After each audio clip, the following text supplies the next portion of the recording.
Selamat pagi teman-teman semua. Perkenalkan, nama saya Wiwik. Baik, pada hari ini saya akan menjelaskan apa itu Arianisme dan Nestorianisme. Yang pertama itu, apa itu Arianisme, siapa tokoh pelopornya, dan apa ajarannya.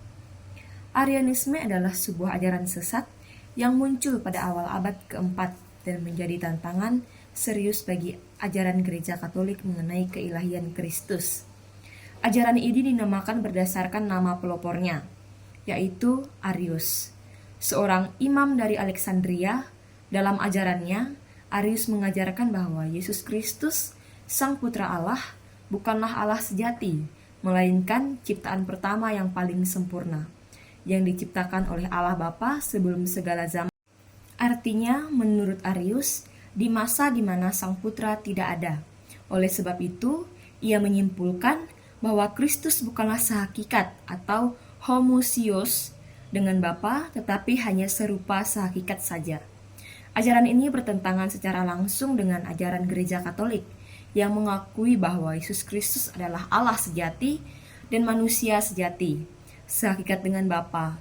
Sebagaimana dirumuskan dalam Konsili Nicea tahun 325, Arius berusaha mempertahankan monoteisme yang ketat dan tidak bisa menerima bahwa dua pribadi Bapa dan Putra bisa memiliki hakikat yang sama tanpa merusak kesatuan Allah.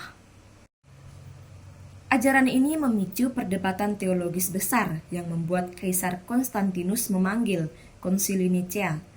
Dalam konsili ini, Santo Athanasius tampil sebagai pembela umat ajaran gereja yang ortodok, menegaskan bahwa Sang Putra Allah adalah Allah dari Allah, terang dari terang, Allah sejati dari Allah sejati, dilahirkan bukan diciptakan, sehakikat dengan Bapa.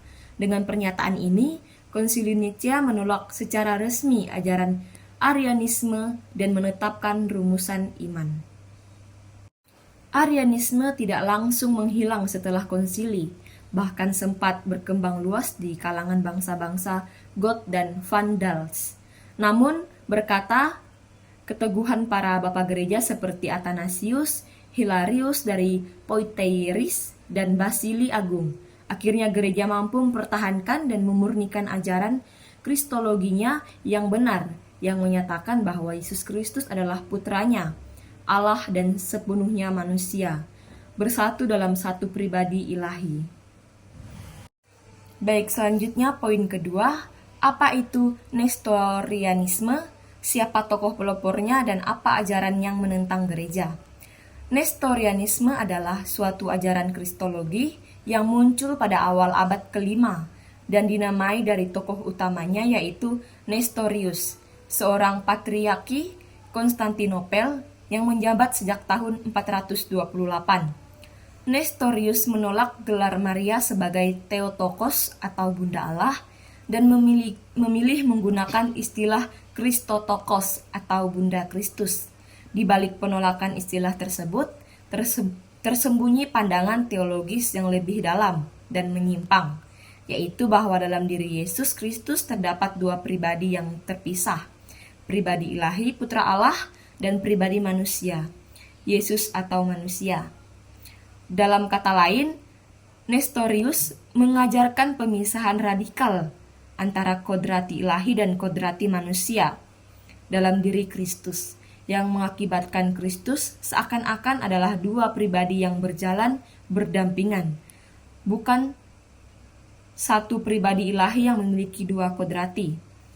Ajaran ini sangat bertentangan dengan iman gereja Katolik yang menyatakan bahwa dalam diri Yesus Kristus terdapat dua kodrati, ilahi dan manusia, yang bersatu secara tak terpisahkan dalam satu pribadi ilahi, yaitu Putra Allah.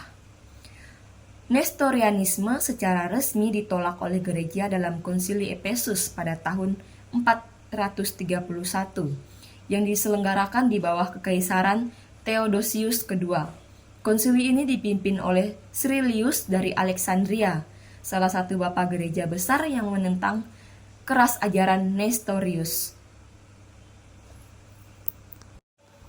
Dalam konsili ini, ajaran Nestorius dinyatakan sesat dan gereja menegaskan bahwa Maria sungguh layak disebut Theotokos karena pribadi yang ia kandung dan dilahirkan adalah putra Allah yang menjadi manusia. Baik, selanjutnya poin ketiga, siapakah tokoh-tokoh zaman patristik atau para apologetik yang dengan giat membela iman Kristiani dari ajaran Arianisme dan Nestorianisme?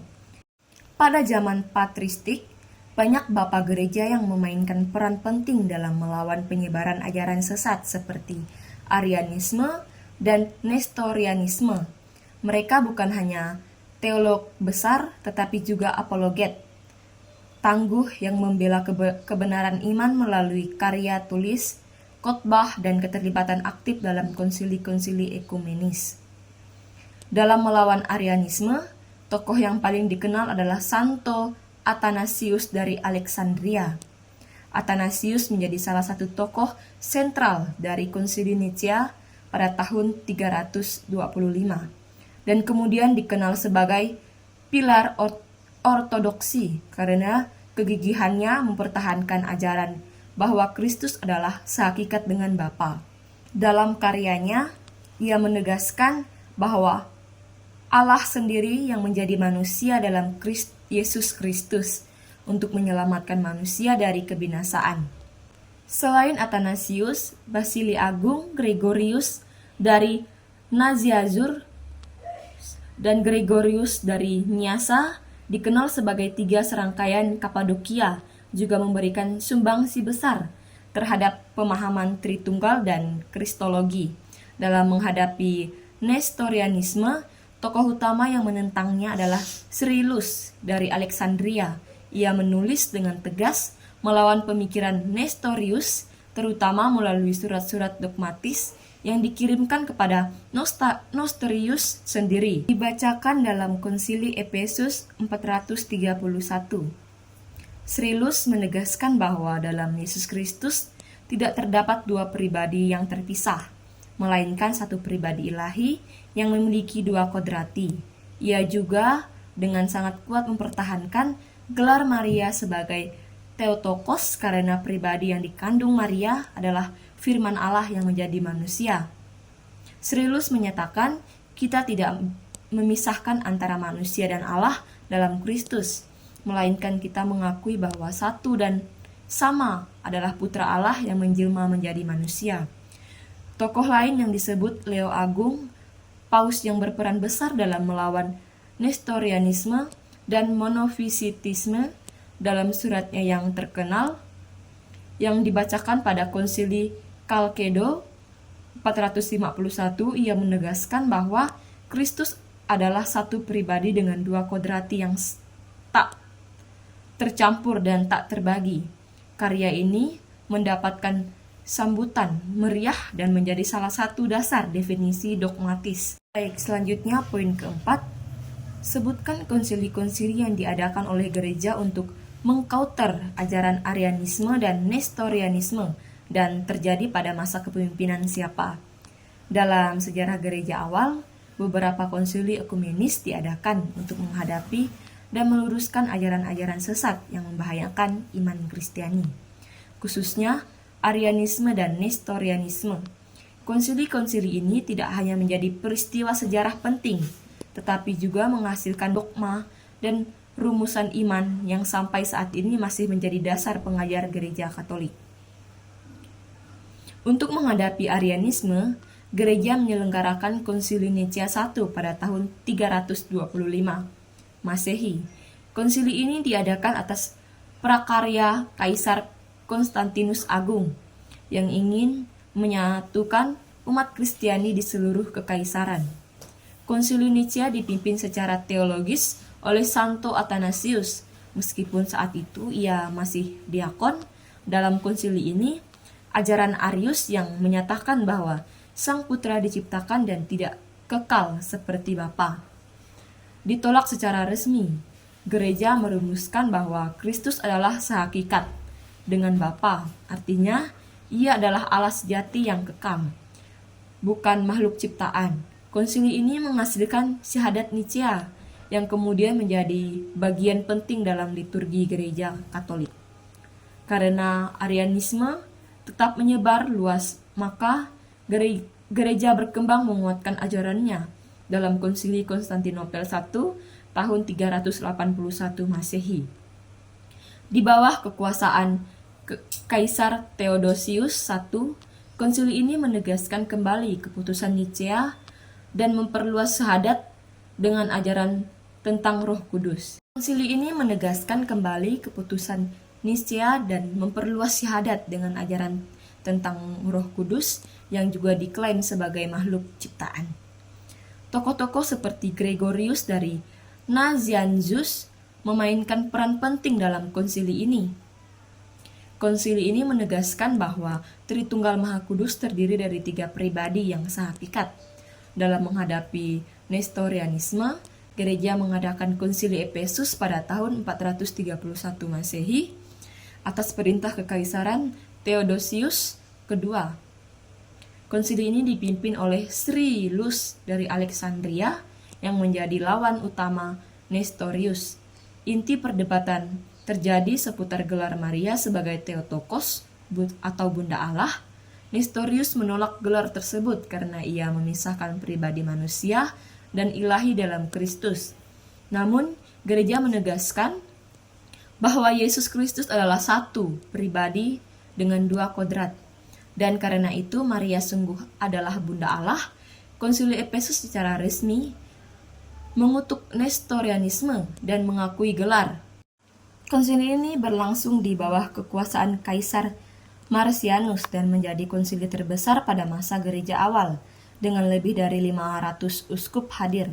Dalam konsili ini surat doktrinal Paus Leo Agung yang dikenal sebagai Tome of Leo dibacakan dan diterima secara luas. Konsili Chalcedon menyatakan bahwa Yesus Kristus adalah satu pribadi dengan 2 kodrati, tidak tercampur, tidak berubah, tidak terbagi dan tidak terpisah atau yang dikenal dengan istilah persatuan hipostatik.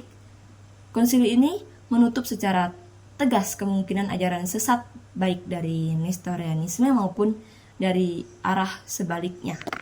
Dengan demikian, 4 konsili besar, Nicea I 325, Konstantinopel I tahun 381, Efesus tahun 431, dan Chalcedon tahun 451 menjadi pilar penting dalam mempertahankan dan menjernihkan ajaran iman Katolik, khususnya dalam hal Kristologi dan Tritunggal Maha Kudus. Konsili-konsili ini menjadikan bukti nyata bahwa gereja dengan bimbingan Roh Kudus senantiasa menjadi benar iman dari serangan ajaran sesat sepanjang sejarah. Sekian penjelasan yang dapat saya sampaikan mengenai Arianisme dan Nestorianisme. Jika ada kesalahan dalam penyebutan kata atau penyebutan nama, mohon maaf, bisa dikoreksi di kolom komentar. Saya ucapkan terima kasih.